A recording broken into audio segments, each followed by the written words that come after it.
بسم الله الرحمن الرحيم. اعزائي المشاهدين، اعزائي المستمعين، اصدقاء البرنامج، ازيكم؟ عاملين ايه؟ يا رب تكونوا بصحه وبعافيه وزي الفل.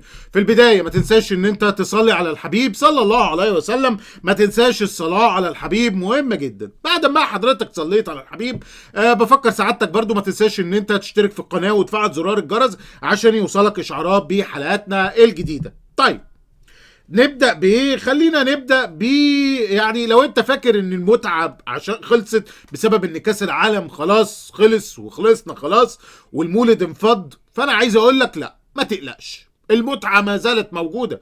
احنا عندنا الايجيبشن ليج بيوفر لحضرتك بعض المزايا اللي مش هتلاقيها في اي حتة في الكوكب خالص. يعني ما شاء الله، لا احنا عندنا شوية حاجات تخلي المتعة لا تزال موجودة، او ان انت يعني لا ما تبعدش يا جدع. ده النهاردة حتى في يعني مباريات قوية جدا وحماسية وتقيلة من العيار التقيل، يعني لا من العيار التقيل، من العيار التقيل. يعني عندنا مثلا بلاطة ضد الداخلية.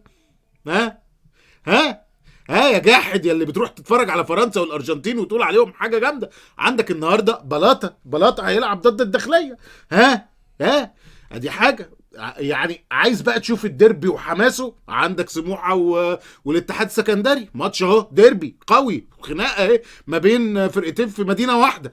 عايز بقى يعني ايه تطلع بقى للحته اللي فيها المال والافلاس، يعني انت عايز تشوف بقى حاجه فيها الغني والفقير، صراع الخير والشر، عندك الطموحات وزهره الجنوب اهو. يعني بص، مش حارمينك من حاجه، عندك كل حاجه النهارده موجوده. فيعني اوعى تكون زعلان، اوعى تزعل من الحاجات دي كلها. طبعا مش محتاج اقول لك بقى ان احنا عندنا نخبه من اعظم المعلقين، تقدر يعني تستمتع بالتعليق طبعا وكفر عن سيئاتك.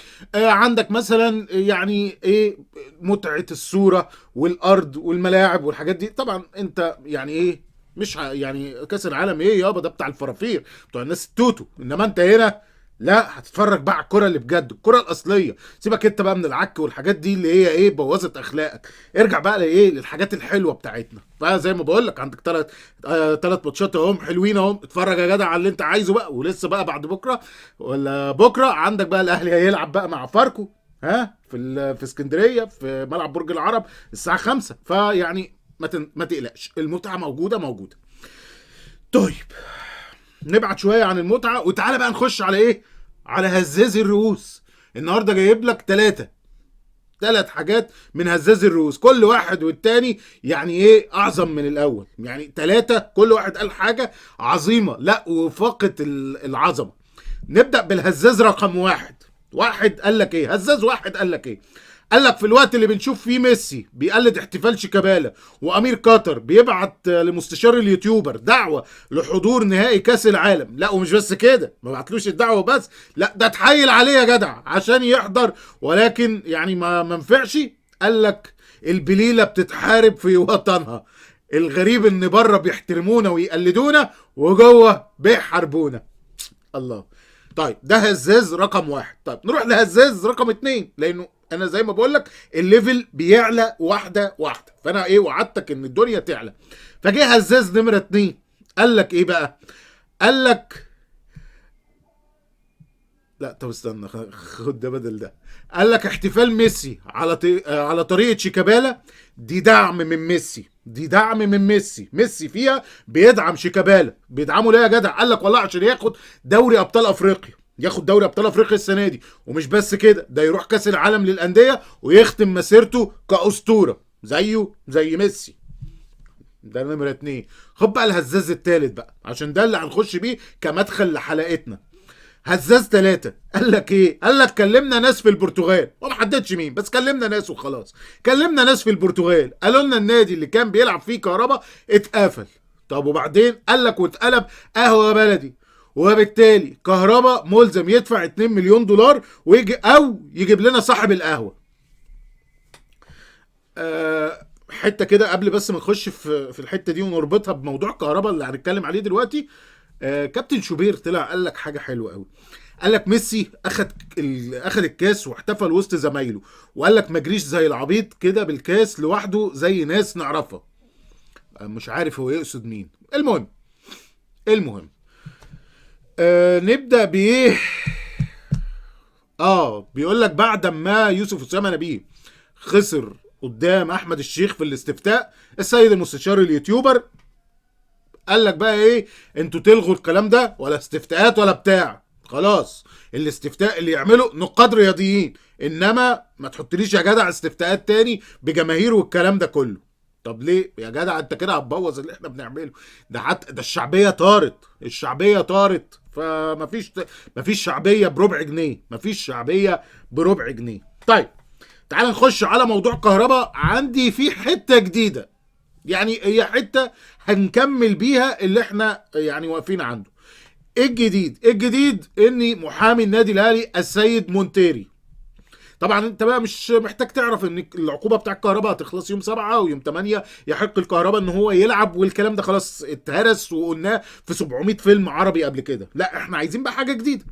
الجديد ان السيد مونتيري ده محامي النادي الاهلي، عمل ايه يا جدع؟ محامي النادي الاهلي بعت للنادي الاهلي قال لك ان كهربا لازم يدفع جزء من العقوبه، ما يدفعهاش كلها، ادفع جزء كهربا من العقوبه. ده ليه؟ قال لك والله عشان يبدي حسن نيته، فالفيفا لما يجي يعرف ان هو حط جزء.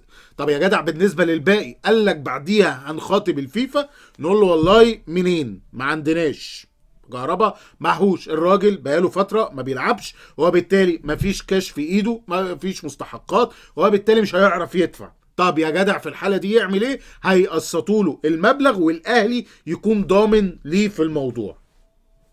ده الجديد. يعني يوم 7 يناير كهربا هيدفع جزء بسيط في حساب نادي الزمالك اللي هو غالبا بتاع السيد ماما نونا، هيحط فيه فلوس. واحد يقول لي مين ماما نونا؟ يعني دي شخصيات وهميه يعني ملناش دعوه بيها. فهيحط حساب الراجل دوت.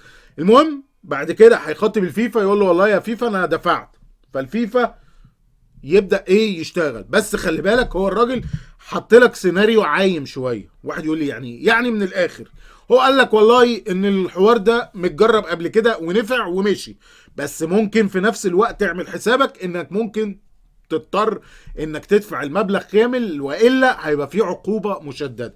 يعني من الاخر مونتيري بيقول لك كل السيناريوهات مفتوحه. طيب يعني ده معناه ايه؟ معناه ان كهربا يوم 7 العقوبه بتاعته هتتشال، الفيفا هيخاطب الاتحاد المصري يقول له خلاص عقوبه كهربا خلصت، كهربا هيدفع، ده ملخص بقى، كهربا هيدفع جزء في حساب نادي الزمالك المجمد او ايا كان اي حساب، وبعد كده هيخاطب الفيفا ان هو يقسط، وبعد كده يبدا يقسط. هتقول لي طب ما ممكن الزمالك يرفض. الكلام مع الفيفا مش مع الزمالك، انت ما بتتكلمش مع الزمالك نهائي، مفيش اي كلام بينك وبين الزمالك، موضوع بينك وبين الفيفا. تمام. فده بالنسبه لي موضوع كهربا، ده حاجه جديده يعني. واحد يقول لي هل انت متفائل بموضوع كهربا؟ بصراحه يعني مش عارف، او انا مش فاهمه، عشان برضه اكون واضح.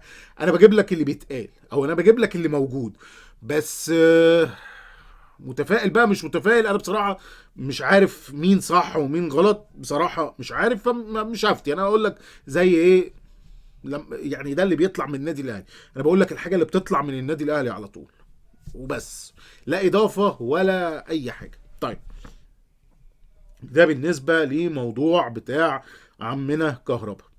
طيب قفشه، هل في جديد؟ بص، امبارح كان قفشه نزل ستوري وعمل فيها شبح وبتاع واوعى يا جدع مش عارف ايه، فطبعا في ناس خدت الكلام ده على انه على جمهور النادي الاهلي، هو طبعا يعني يتاخد حمال يتاخد. فالمهم كابتن سيد عبد الحفيظ مسك قفشه قال له يا جدع اللي انت عامله ده، فهل انت بتاع؟ قفشه قال لك لا انا والله مش قاصد جماهير الاهلي، ده انا بقصد ناس معينه ومش عارف ايه، انما جماهير الاهلي فوق راسي، انما في ناس بتشتمني انا بقصد الناس دي والناس اللي في الاعلام والكلام ده كله، انما انا ما يعني ايه، ما لا يمكن اغلط في جماهير النادي الاهلي. وبعديها الراجل حتى مسح الاستوريات والحاجات دي كلها. قفشه دلوقتي الباطن السعودي رفع العرض بتاعه ل 550 الف دولار، يعني هو دلوقتي 550 الف دولار، في اتجاه جوه النادي الاهلي لتهدئه الامور مع قفشه، ان هو خلاص يا جدع بقى واهدى والكلام ده كله، ومحاوله لايه، ان الموضوع يهدى ويعني ايه، يعني يعدي.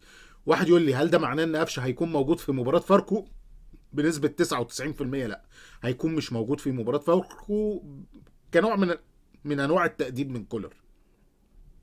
تأديب من كولر مش اكتر. بس بعد كده ممكن تشوف قفشه عادي موجود عادي في المباريات مع تقويمه وتهذيبه. يعني الناس هيحطوه في الحته بتاعه التقويم والتهذيب. طيب هل انت او كنادي الاهلي خدت قرار في ان قفشه يتباع ولا لا؟ لا، ما خدتش لسه. انت جالك العرض ابو 550 الف دولار، ولكن الكابتن الخطيب مش موجود. كابتن الخطيب كان موجود في كاس العالم امبارح بيحضر كاس العالم، نهائي كاس العالم ما بين فرنسا والارجنتين. المفروض غالبا بكره او النهارده بالليل ممكن يكون موجود الكابتن الخطيب. فيعني بتتكلم ان اول لما يجي تاني يوم يعرضوا عليه الموضوع ويشوف هل والله نبيع ولا نزود في الفلوس ولا وتبدا ان انت تشوف. طبعا اللي متحكم خلي بالك في الموضوع بتاع قفشه ده مارسيل كولر. يعني مارسيل كولر هو اللي متحكم في الموضوع سواء بالموافقه ولا لا. وهنا ممكن ناخد حتفه شويه على مصير صفقات النادي الاهلي. بمعنى عشان انا اتسالت السؤال ده وده سؤال مهم جدا، هي اللعيبه الفلسطينيه اللي الفتره اللي فاتت اتكلمنا عليها مصيرهم ايه؟ انا كنت واضح معاك وصريح واحنا بنتكلم في الموضوع ده اكتر من مره، وقلت لك ان اللعيبه الفلسطينيه هي لعيبه ما بتجيش في المرتبه الاولى، بتيجي في المرتبه الثانيه. ده في حاله ان انت ما عرفتش تجيب ناس معينه. بمعنى قفشه مثلا طلع بره النادي الاهلي، فانت حاطط مثلا بلان لحد في مصر، واحد مثلا في مصر، والله يا جدع احنا عايزين مثلا فلان الفلاني. طيب ما عرفتش تجيب فلان الفلاني، هتعمل ايه؟ فتروح تجيب مثلا مصطفى زيدان بما انه بيلعب في مكان قفشه، فيبقى ده متاح ولكنه مش الاختيار الاول، الاختيار الثاني. يعني قفشه نمره واحد خلاص مشي، بعت قفشه بال 550، والله رحت تجيب مثلا حد تاني.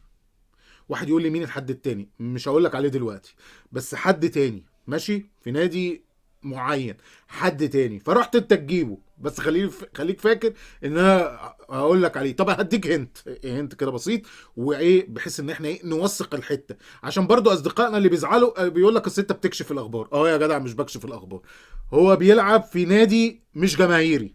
حلو الكلام. هيقول لي انت كده بتهجس، ما كل الانديه مش جماهيريه، هنشيل 3 انديه وخلاص.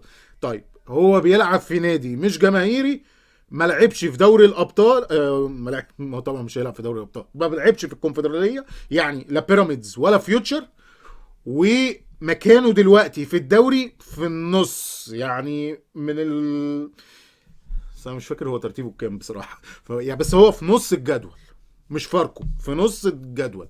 انا كده حسب، ومش من انديه الجيش ولا الشرطه. شوف بقى مين اللي باقي هو موجود ده. المهم يعني ده لعيب الاهلي بيتفاوض معاه دلوقتي، لسه ما حدش اتكلم عليه خالص، فانا مش هتكلم عليه مؤقتا يعني لحد اما ايه، يعني لما الدنيا كلها تبدا تتكلم، عشان ما حدش يقول لي والله انت بتكشف. لا ما بكشفش اهو يا عم. فانت بتتكلم مع ده جبته فخلاص. طب ما جبتوش يبقى اطلع ليه مصطفى زيدان. تمام. خش على اللي بعده. انت دلوقتي عندك موضوع كهربا انت هتشوف الحوار بتاعه بقى ده يوم 7 يناير و8 يناير، الدنيا هتبان فيه سواء هيلعب مش هيلعب، هنشوف الحوار ده هيمشي على ايه. انا بصراحه مش هقدر اديك رايي فيه لان انا فعلا مش عارف ايه اللي هيحصل. فهنشوف في يوم 7 يناير 8 يناير ده، هنشوف 8 يناير مش بعيد، انت بتتكلم في حوالي يعني نقول شهر مثلا، الشهر الجاي هنعرف.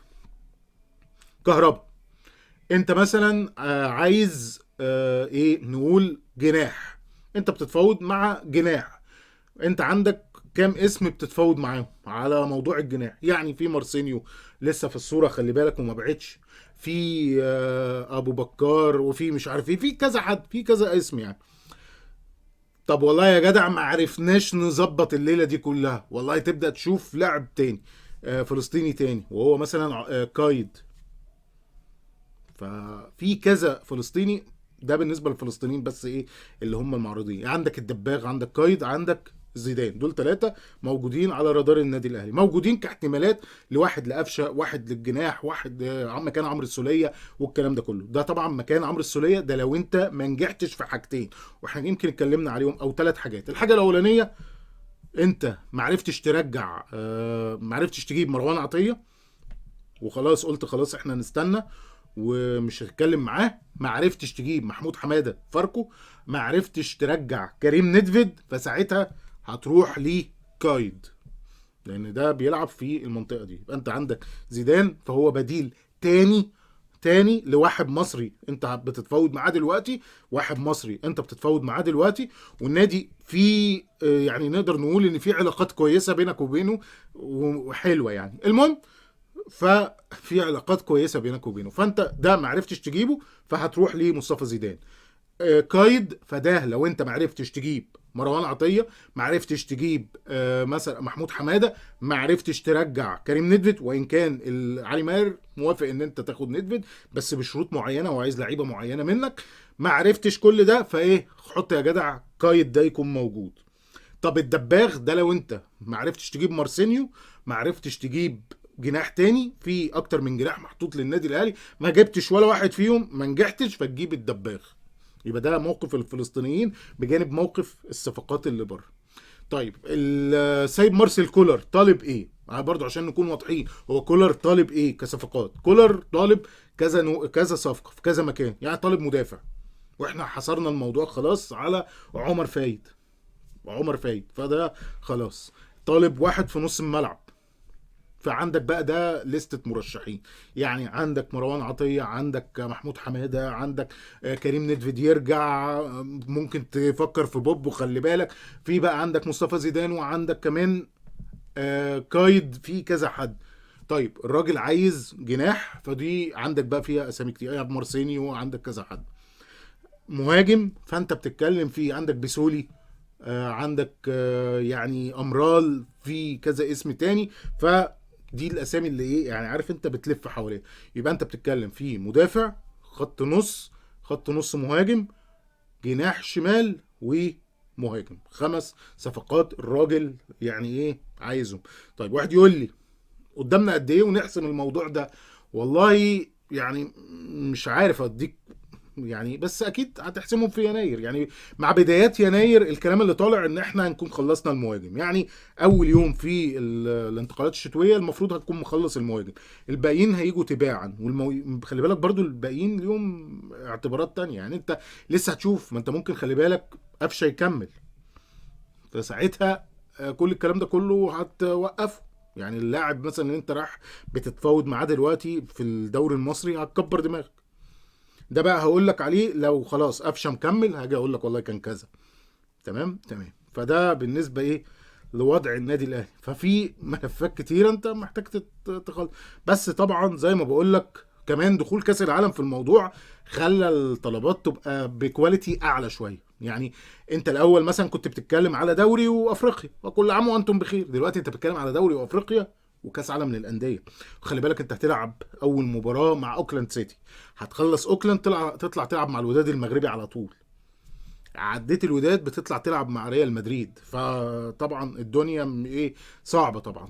انت مش محتاج، انت محتاج طبعا يعني تكسب الوداد، وتكسب طبعا اوكلاند في الاول، ده لازم يعني اول حاجه لازم تكسب اوكلاند، بعد كده لازم تكسب الوداد، عشان يعني ايه الحوارات اللي حصلت قبل كده، يعني محتاج ان انت ترد اعتبارك قدام الوداد على ارضه، فانت ده حاجه. بعد كده عندك بقى ريال مدريد، يعني ممكن انت تيجي من بعيد بقى، تبقى انت ما كنتش موجود، زي كل القصص اللي هي عارف انت بتاعت التنميه البشريه، تبقى جاي من بعيد وكوبا تقوم داخل يا جدع وسع تكسب البطوله، والله وارد، فاستعد لها كويس، ووارد يعني، فهنشوف الدنيا ماشيه ازاي. بس كده.